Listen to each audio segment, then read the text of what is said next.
Okay, it's great to see so many of you here. Lots of familiar names, including Ruby. Hi, Ruby, Emma. So thank you so much for coming to our Film Quarterly webinar on the new Negress Film Society. Very excited to be here to discuss Samantha's fantastic article that appeared in our fall issue of sorry, I've got my blur background, so that didn't work too well. Our fall issue of Film Quarterly. And to discuss the article, we are joined today by Stefani Saintonge and Chanelle Aponte Pearson. It's wonderful to have both of you here. We're hoping that Kumi James is going to be joining us. She is in LA, so we might have run into a time zone issue. And unfortunately, Yvonne Shirley, who was scheduled to be with us, had to cancel at the last minute. So we won't be hearing from her today, but I think she is going to be present in the conversation as she was has many wonderful quotes in Samantha's article from Yvonne. So I'm going to just get us started by giving a little bit of history to the article, which, funnily enough, I was contacted yesterday by a student who is working on a paper about academic film publications. And among her questions was, how long does it take from submission to publication in our journal? And that made me curious about when we had gotten started thinking about this piece. And sure enough, it was actually last December, or perhaps even a little bit, just about a year ago, that I think Samantha and Ruby started talking about Samantha's interest in writing something for us on the new Negress Film Society, which I think was new to both Ruby, the previous editor-in-chief of Film Quarterly, and myself. So we were very intrigued, and it's been wonderful how Samantha took that idea and ran with it, and ended up appearing in our fall issue. So for those of you who aren't familiar with the new Negress Film Society, this is a really groundbreaking film collective that celebrates its 10th anniversary this year. It was formed in 2013 and dedicated to providing a forum for female and non-binary Black women, Black filmmakers who were committed to making films outside of the mainstream routes for Black cinema. And really, to their credit, they're here 10 years later and still making movies. So that in itself is something worth celebrating. So in Samantha's article, she really does a stellar job of reviewing the history of the collective and also giving us some context for that, in that, of course, there's a very important and impressive history of both Black feminist activist organizing and collectives that the new Negress Film Society taps into. So I think we're going to be getting into more of that today in our discussion. So just want to say, a huge thank you to Samantha for bringing her work to Film Quarterly. We're so happy to have it in the journal, and a big thank you to Stefani and Chanelle for joining us today to have this conversation. So to get things started, first I'm going to pass things over to Samantha, as she'll be able to tell you more detail about sort of how this article came to be and some of the questions that she looks at in it. So let me just briefly introduce Samantha, who is our Associate Professor of Cinema and Media Studies at Cornell, the author of Sporting Blackness, Race, Embodiment, and Critical Muscle Memory on Screen. She's also published in numerous academic and popular venues, including Film Quarterly, and is, I think, currently working on not one, but two book projects, one of which she was named a Academy Film Scholar. So she's a busy woman, and we're happy to have her with us here today to introduce her article. So thank you, Samantha. Yeah, no, thank you. Thank you, Rebecca. I really appreciate that introduction and that really detailed and descriptive critical framing of sort of the route of this article, which I'm also really grateful to Ruby. Ruby and Rebecca have their hands all over this piece in a way that makes it feel co-authored in certain ways, to push me to think, to critique, and always to bring my best to the journal. And so I want to thank you both for shepherding this into publication. But I also want to thank all of the current and former members of the new Negress Film Society. This work would not have at all existed without their extreme generosity. When I was reading Kimberly Springer's book called Living for the Revolution, which is particularly about Black feminist organizations, she specifically talks about the importance of listening to Black women. And this article, which is called A Profound Edge, which is a quote or a phrase that's picked up from bell hooks, is deeply responsive to the idea that to write a history, and I don't even know if we would call this a history. I just think I'm trying to put down some critical framing. Would require me to listen to Black women first. And so this piece originates with what I would now think about as the largesses of generosity that have been given to me by the Negresses. First coming when I was invited in 2022 to participate on a panel during the Black Women's Film Conference called Love is at the Center, that was moderated by brain just froze, Melissa Lead from Alfreda Cinema. And she really, really kindly asked me, Salome Chatillett, and Terry Francis to be in this conversation about Black women's feminist film criticism and filmmaking. And I remember being with the entire group of folks who were invited to the conference the night before and explicitly saying, I want to write about you all. I want to start, and I feel really compelled to. And I also feel really compelled to do it in a way that is responsive to your realities and to getting it right. So this work really sort of generates, again, out of that generosity of being able to be invited into a conversation, into their world, and then trying to make sure that I honor the fact that it is no small feat to still be in existence 10 years after the start of yourself. The history of Black feminist organizations is a history of so much wonderful political care work, organizational work, community work, service work, but it's also the history of rises and declines. And in fact, the histories of many of these Black feminist organizations, the ones that are well known and detailed in the article, they all have end dates. And so it was really, really lovely to write a piece about an organization that, as it evolves, but it has not ended, still continues, still thrives. It allows for expansion and constriction in a way that is healthy.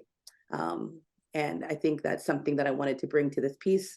And it was also really critical for me to speak to former members. And so I want to also bring into the conversation, and therefore bring into this digital space, the names of those who participated in the founding of this organization. So Kumi James, who unfortunately seems to not be able to be here with us today, but she is the architect of actually what I've come to learn from our conversations, many collectives.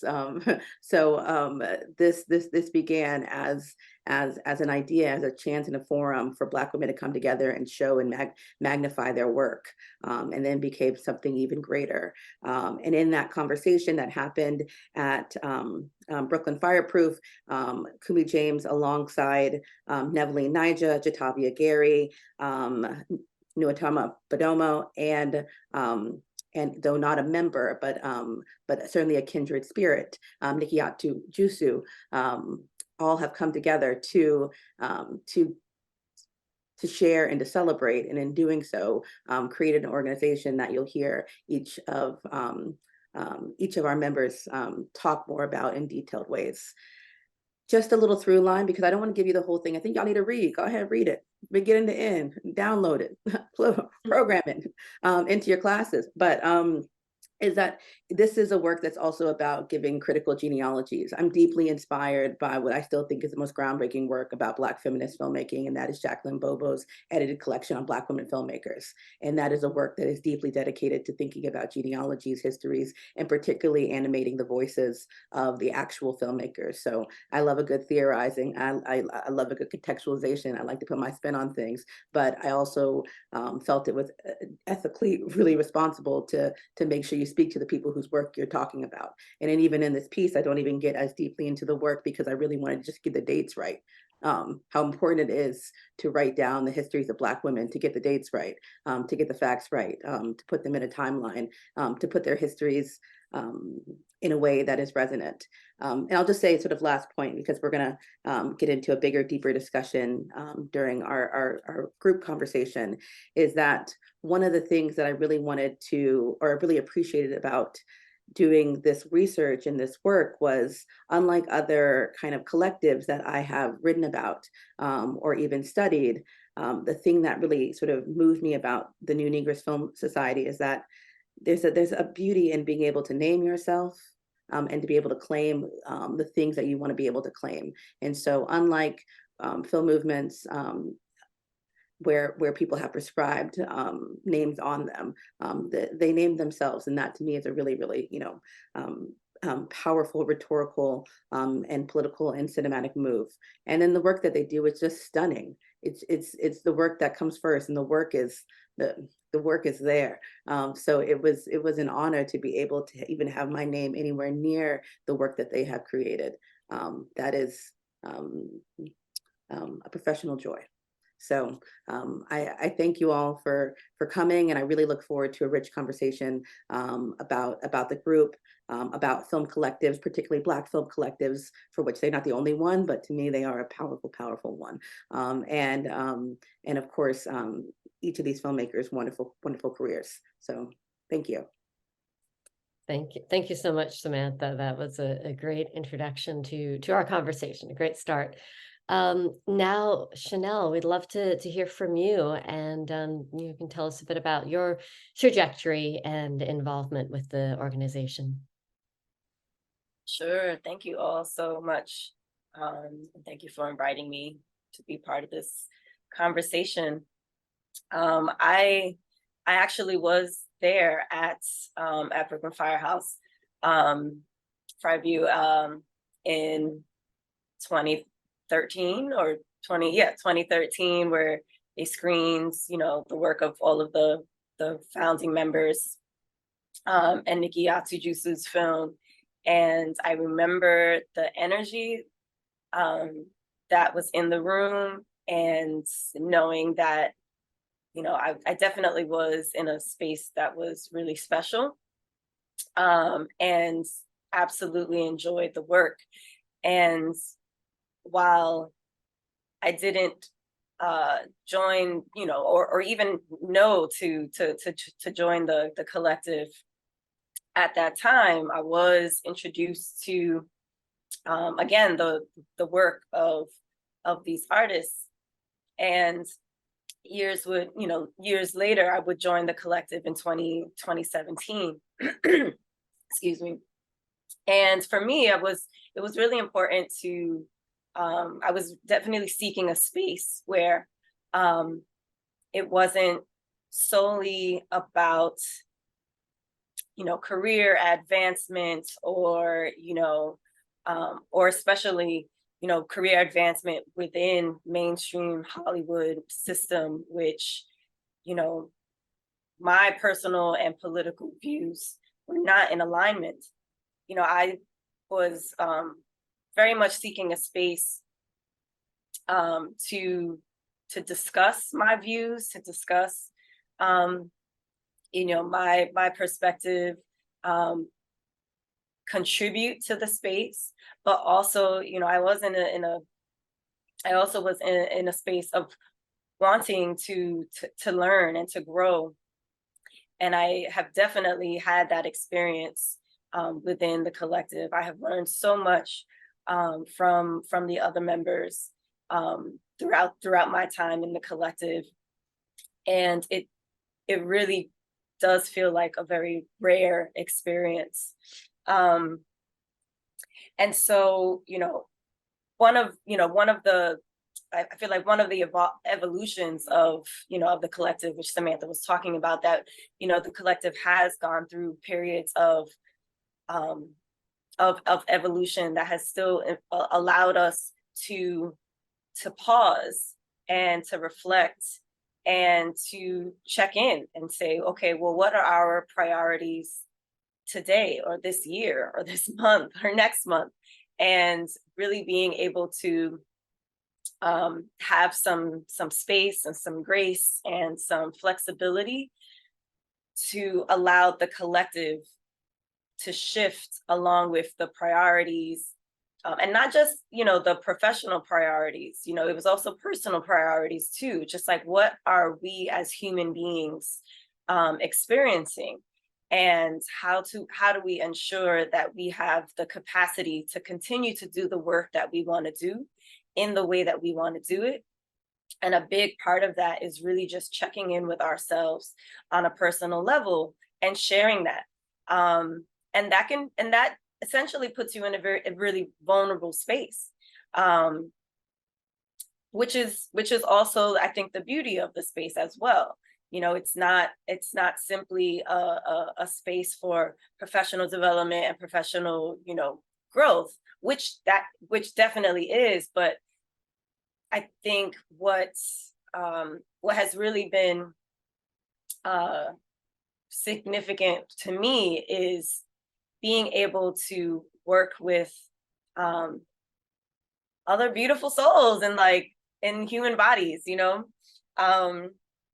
and so it was, being in the space and allowing that flexibility to happen has been really important. And also allowing, with membership changes, that also gave an opportunity to, again, kind of reflect as a collective, okay, how do we want to move forward? And I think what's great that has come out of that is, and maybe Stefani can talk a little bit more about this, but the idea of,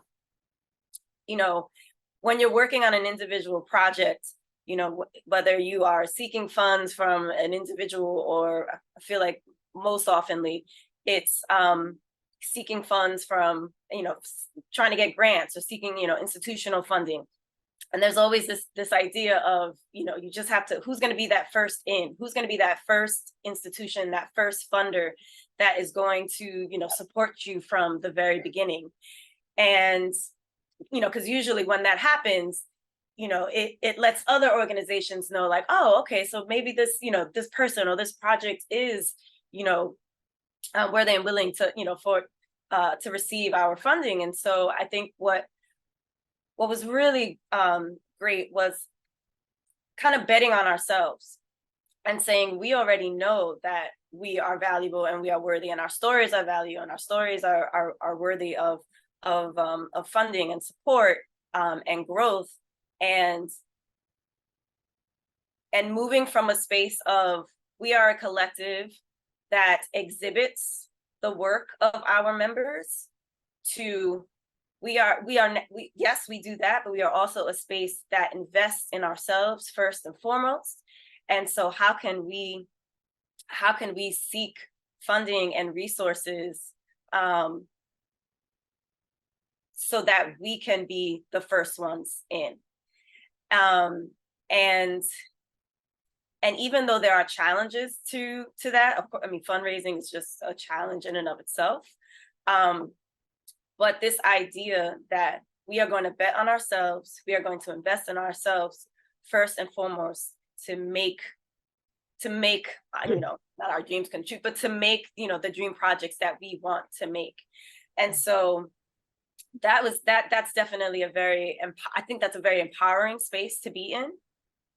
Again, though challenging, but it is something that I think has meant a lot to me and the other members.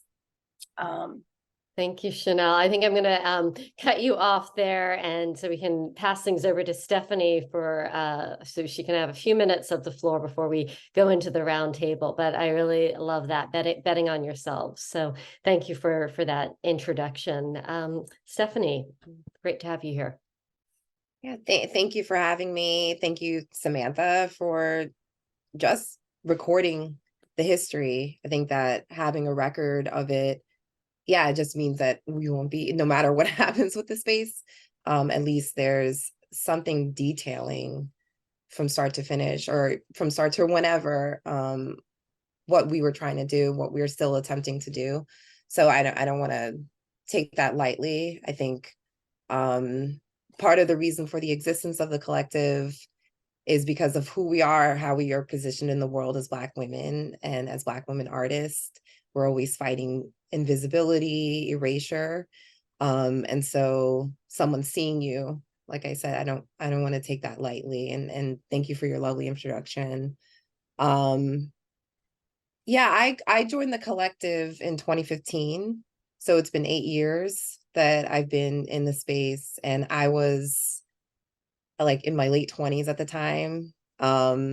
I had done one narrative film, a few documentaries. And so I was very much feeling like a beginning, emerging artist at that time, and desperately in need of community. I didn't go to a traditional film school. I studied documentary film.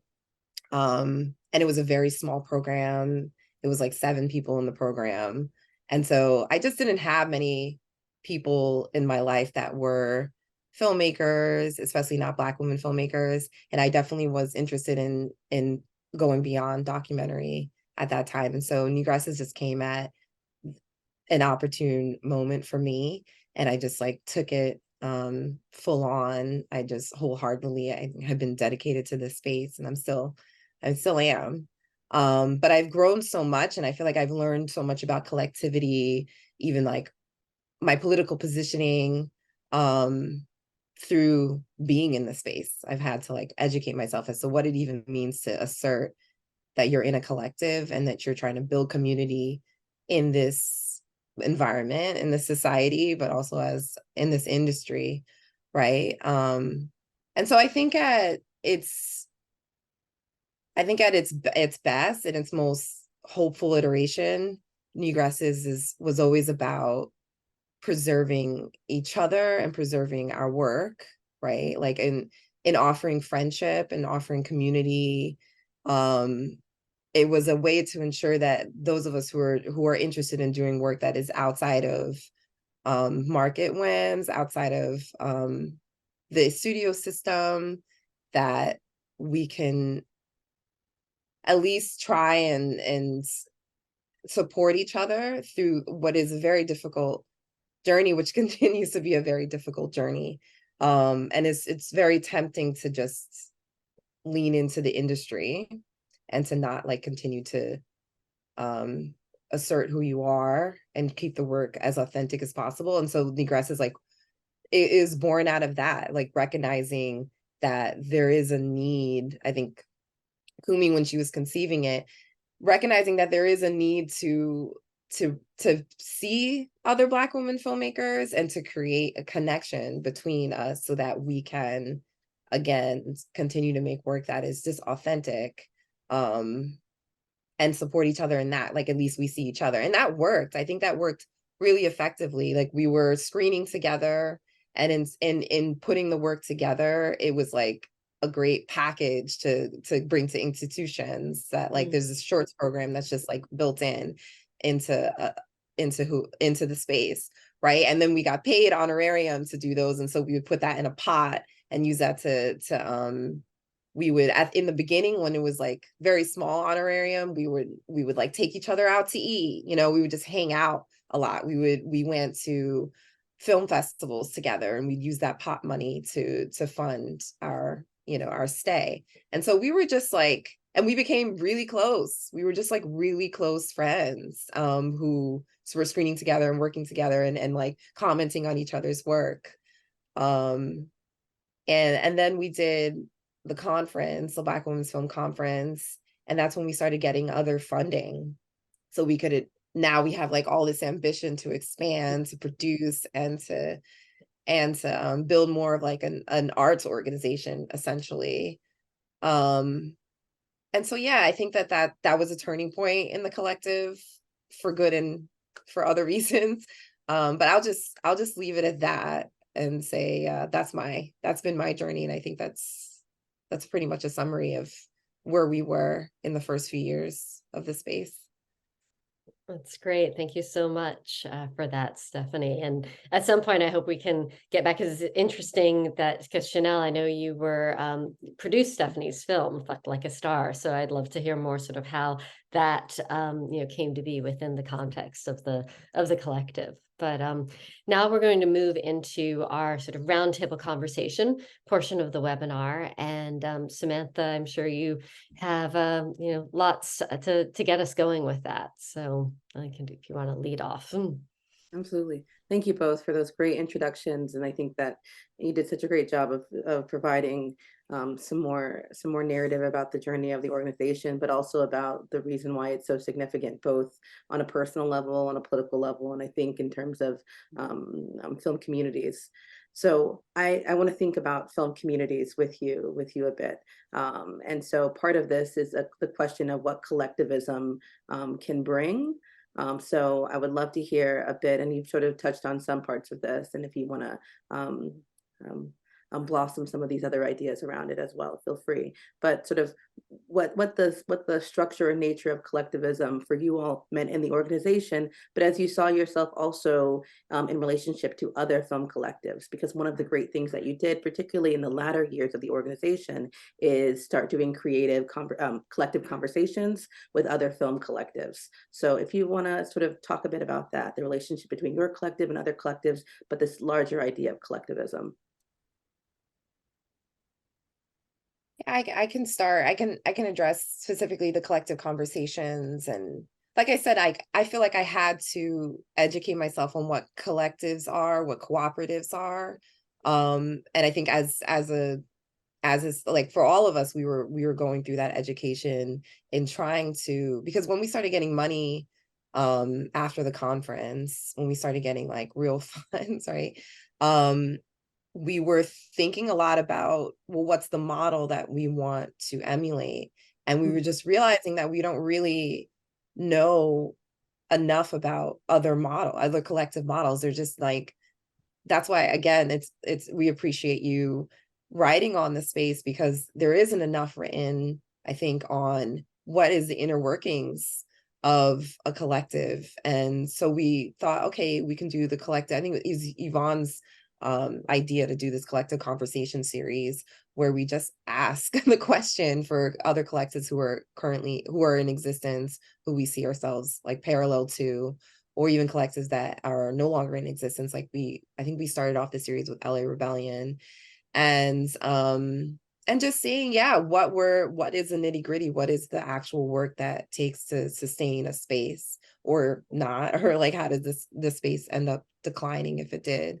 And yeah, it was both for our own education and also because part of our mission turned to being trying to record the history of collectivity, record both our history and also other collectives, and to gather that. And that's an ongoing project that we're still hoping to expand in offering that archive for anybody who's wanting to learn, so that, it's easier to educate yourselves, easier than it has been for us. So yeah, I hope that answers. It does, definitely. Chanelle, did you want to add to? No, yeah, I mean, in having those conversations, I think, one of another aspect of it was, yes, documenting the process, but also being able to use that as an opportunity to document not just the collective's successes and achievements, but also really to record like what are the challenges and what are the barriers that, again, the structure of a collective provides. And then also, also taking into account, geopolitical, circumstances and how that may impact, how well a collective or is able to run. And then kind of going back of what Stefani was saying, even around like, how do we what structure, like how can, whether it's a legal entity, and I think that's something that we've come across, here in the United States, which is, this aspect of, the difficulty of, receiving funding is, gets so restricted depending on whatever legal entity that you are, like, and we've talked about this, right? So does it make sense to transform into a 501c3 versus, being an LLC, but then not even realizing that the entity of a cooperative, there's not that much information out there. Or I remember here in New York City, they have the small business, administration, and they offer all of these free courses on, how to, build your small business. And they went through all of the different legal entities. Cooperatives was not one of them. And so, I think that, one, that's interesting, right? And like, why is that not, why is that option not seen as, or there's not as much information, or it's not promoted in the same way as some other entities.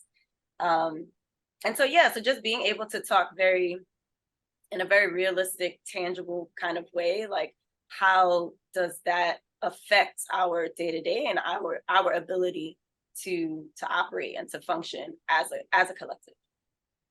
I think that's so many really great important points. Something that really struck me when I was in conversation with various members was the ways in which some of the traditional types of now, networking that come from being able to go to film school didn't feel as fully accessible as creating those kinds of collective impulses that can then create, particular inroads or routes to more mainstream work. And so something that was detailed when I was talking to, Takumi, talking to Diani, talking to Nuatama, talking to Jatavia, was that the ways in which opportunities and success were already being circumvented, being closed off,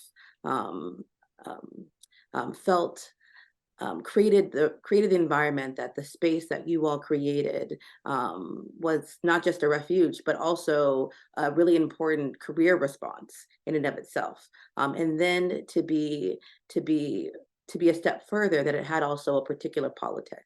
And while recognizing that you all, deep and abounding diversity, backgrounds, relationship to film practice, all of those things. But I'd like to talk a little bit about the politics of sort of collectivism, but then also through the politics of the new Negress Film Society, because there's also something really, really important about claiming a version of Black feminism or Black womanism as a critical scope in which your work, but also your organization is moving through. So can we talk a little bit about the sort of politics that frame the film world making that the film organization world making, and if we want to then also slide to the politics that then ooze into your films themselves. I mean, Go ahead. yeah, I mean, I feel like it's safe to say that, well, and Stefani, check me if not, but it's like, we can be in a space where we're like, we can even use the language of like being in, knowing and accepting that we are in a reality of white supremacist, imperialist, cis hetero patriarchal society that, affects us as humans, and, but also affects our, the industry in which we live in. And so just being very real about that, that reality, I think is always at the center of our discussions, of what we do, our work and whatnot.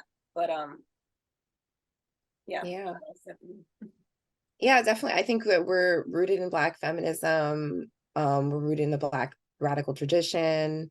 All of our works, in some way, are political and are in not respond, but in conversation in the same, you say in the same category as Black feminist art, and also, yeah, Black radical art.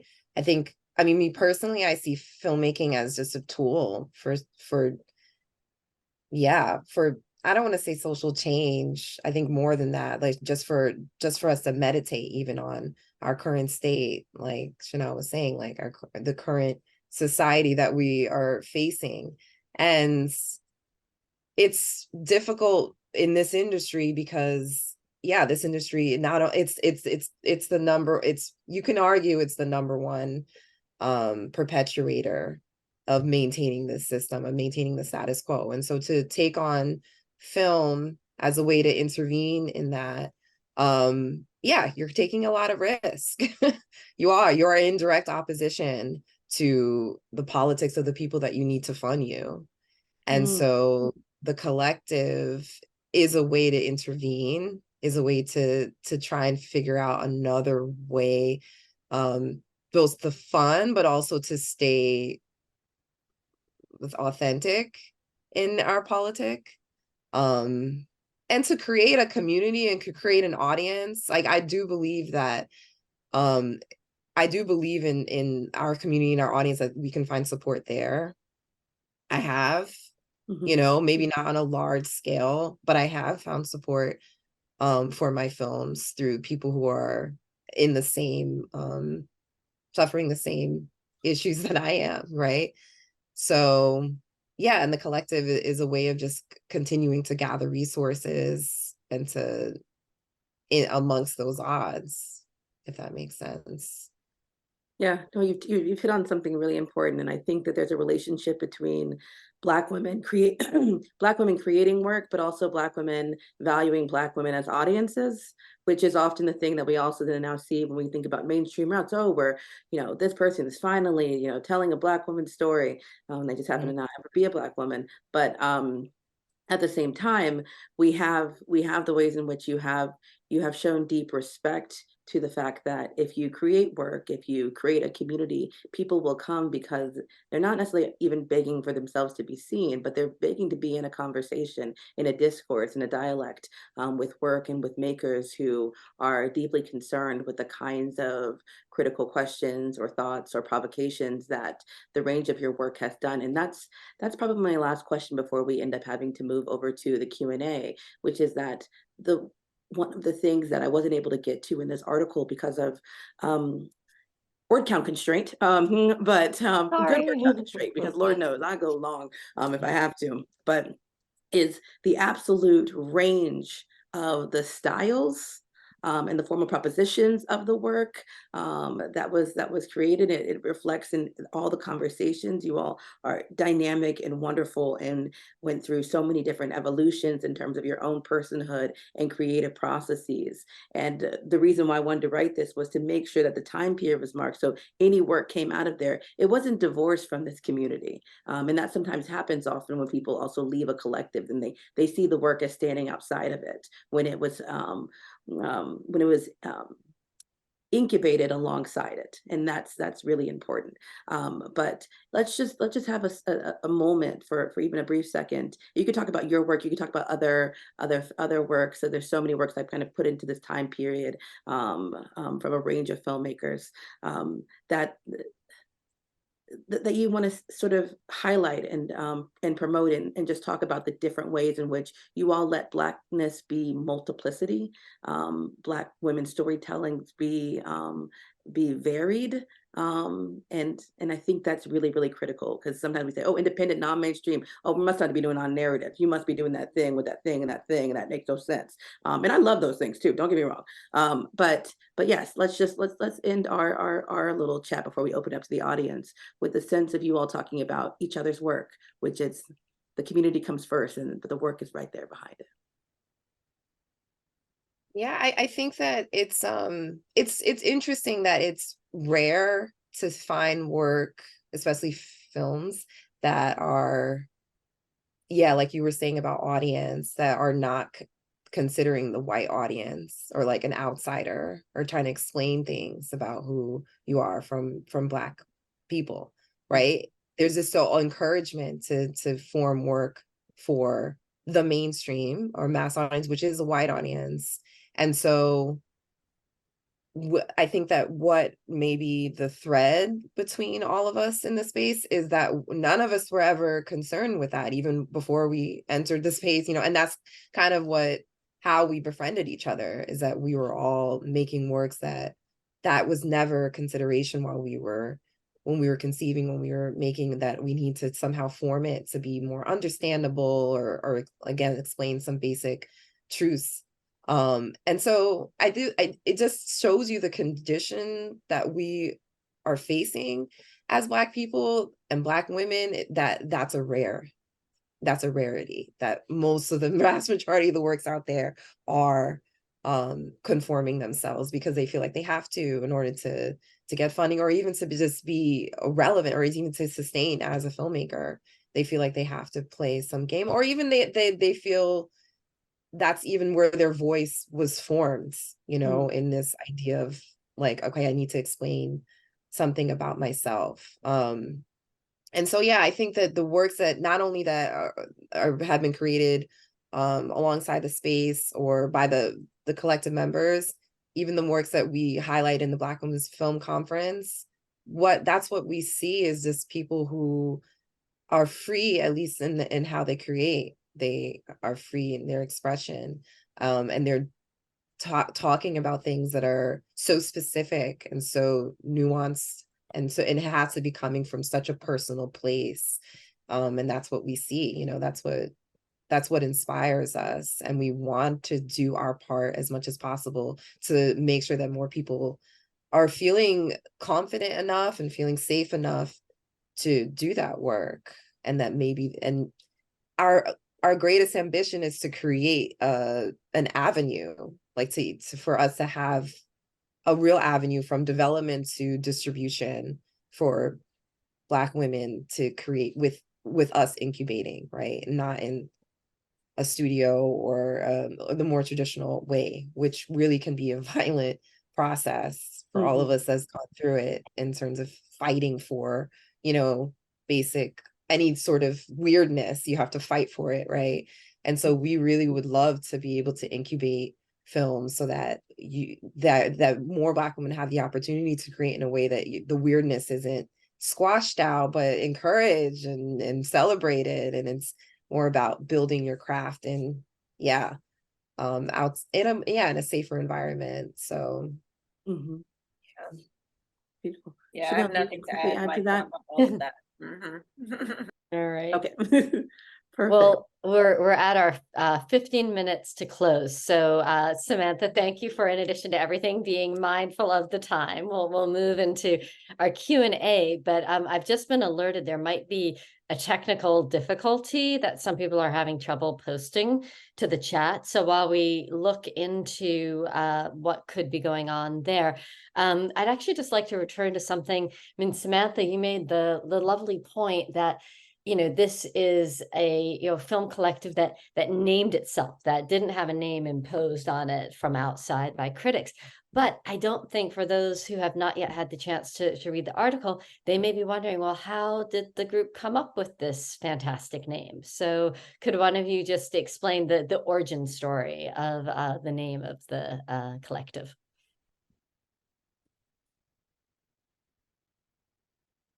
I can if you want me to, but it's I don't always want to let the members talk first. Go ahead. If you like. Yeah, it's Kumi who couldn't be with us, I guess. They are the ones that named the collective, and it's off of the New Negro movement. And also from Kara Walker had an exhibit around the time that called I Am a Negress of Noteworthy Talent. And so that's where the name came from. And I think we're right along in seeing us, like the New Negro movement, especially. I think everything I just said about like creating, from an authentic place is right along with the New Negro movement. So I think that's appropriate. Yeah. Okay.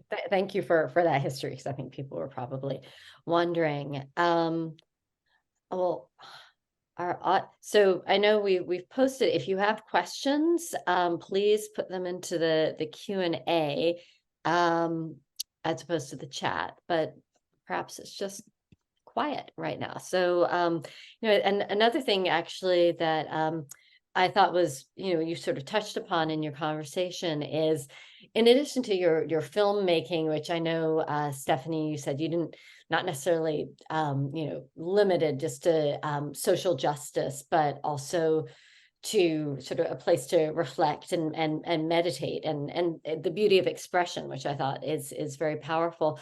But could you also talk a little bit about your work, your curatorial work? Because you also said that, I guess the big vision is that the new Negress Film Society is going to stick around and really be a whole sort of multifaceted arts collective.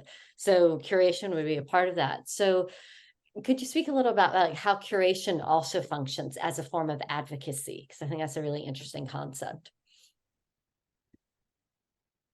Yeah, I think Chanelle, maybe you can also speak to this, since Chanelle also curated for our first 3 Black Women Film Conference.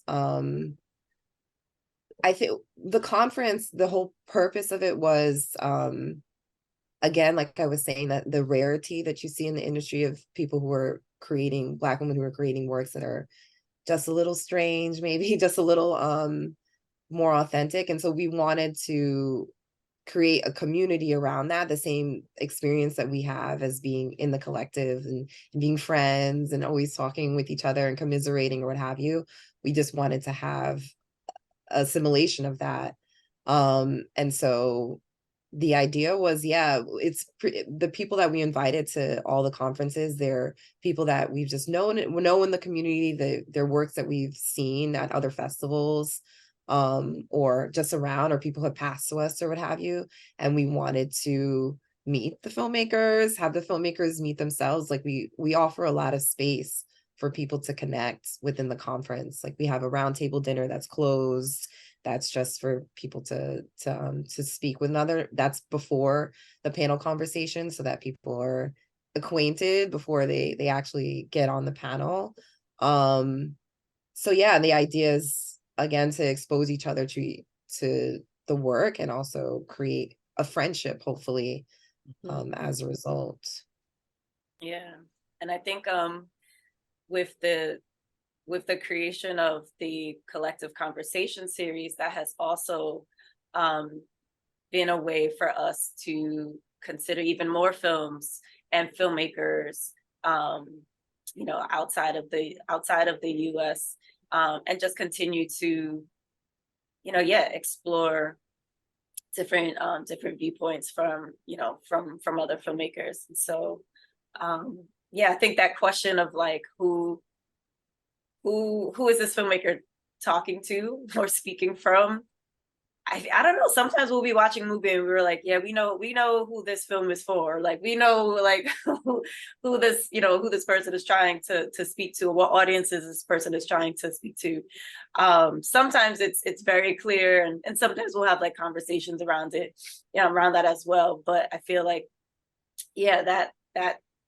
that space of, who is this film for? Who is this film speaking to or speaking in conversation with, is a big part of that curating process as well. And if I can even add, Rebecca, before your next question, the thing that's so lovely about also the organization is the ways in which curation as a mode of film advocacy is at the heart of the emergence with the inciting incident, the exciting, exhibition, I'm a Negress and Noteworthy Talent. That was a way for Kumi, who was concerned that her work, all this time and energy and money, like, having produced a thesis film out of Columbia, would have a short life. And then wanting it also to be seen outside of the sort of singular or seemingly singular channels that sometimes those short works can operate within. And so to have that be one of the most consistent elements within the organization in terms of, and then scaled up for the Black Women's Film Conference at such a level that, yes, the group itself, members wise, is small, but the people who have been hailed by the group Now that is large, and that's in terms of filmmakers, because one thing I really appreciated is they always seem to operate with the idea that there is not a lack of content for which they could be engaged with. And that's sometimes how Black women's film is spoken about, like, oh, we must get them reached so they can start making. They have made. They have made, they have done, there is work, there is lots of it. And when we don't just overvalue the feature, when we don't overvalue the budget line, when we don't overvalue a narrative, and we open things up, you get so much more. And so they've been so cognizant of that in terms of emerging filmmakers, and then also programming always the idea that there is always a history. There are your Madeline Andersons, right? There are your Xanadu Irene Davises. Like there's always something to go back and to look, and so you can see continuums, through lines, and departures. And I think that's really critical here. That's great. Well, just a quick follow on to this discussion of the conference and curation. We have a question from Philana Payton, who is asking, and my apologies if you actually did already say this, but are there plans for another conference? She's asking, will it be virtual or in real life, and any information about submissions? We're planning on doing it next year, hopefully next fall, and in person. And we don't normally take submissions. It's really like we ask our community and for recommendations, basically. But we're always open if people want to send films. We're always screening things that people send to us. So yeah, but we don't do a call for submissions. Thank you. We just don't have the capacity, honestly, to watch hundreds of films, since it's really just us and the collective who are curating. And yeah. All right, we have a question from B. Ruby Rich here. What has changed in the last 10 years? Since you were founded, we've seen the rise of streamers and the arrival on the scene of so many new Black auteurs making work that's more in the mainstream. Has that helped or hurt the model of collectivity? What has changed? That's a great question. Has that helped or hurt collectivity? Think I it's, don't know. I mean, Maybe we're unaffected. I don't know. really. Yeah, I think we've just been so we're so focused and continue to be committed to making the work and exhibiting the work that are not, that haven't been getting kind of the attention that I feel like, they truly deserve. And we just kind of have stick to that. Obviously, we have conversations around, the types of work that is, censored through streamers and whatnot. And, but I don't think that necessarily affects our work as filmmakers and and what we seek to focus on within the collective. So yeah, we're aware of it, but I definitely feel the indie spirit is not as strong. right. I don't know if you feel like I'm feeling that, like, that's true, because maybe it feels like there is an avenue now, and so, but if it's still controlled by studios, then I don't know, that's kind of sad if people don't feel as compelled to make things independently. I think that at the end of the day, progress to me would be if there's more independent spaces, and that films can be made and incubated, like I said, from start to finish, outside of commercial systems and infrastructures. And I don't think that progress in that regard has been made at all. Maybe even has declined.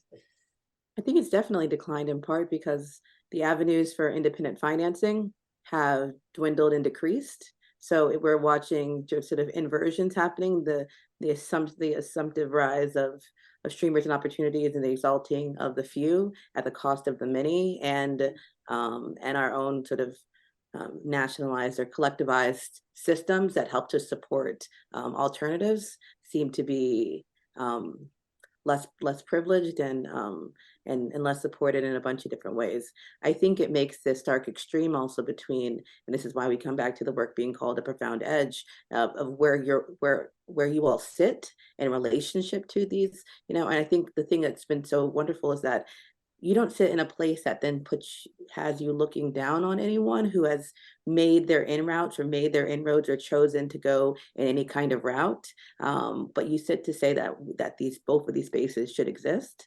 and also that this space is valuable. And the reasons it's valuable are not necessarily just because of money. And I think that's something really, really important. While also, you know, you deal with the practicalities, the reality that it does take money to do work. Being in a collective is very difficult. Being with people and in community can be a challenge. But that it's good, necessary work that must be done. Any final questions? We have about a minute to go before we're out. So this is your time if you want to add a question to the Q&A. And if not, Stefani, Chanelle, are there any, you know, final comments that you want to make in terms of your hopes, your vision for the collective?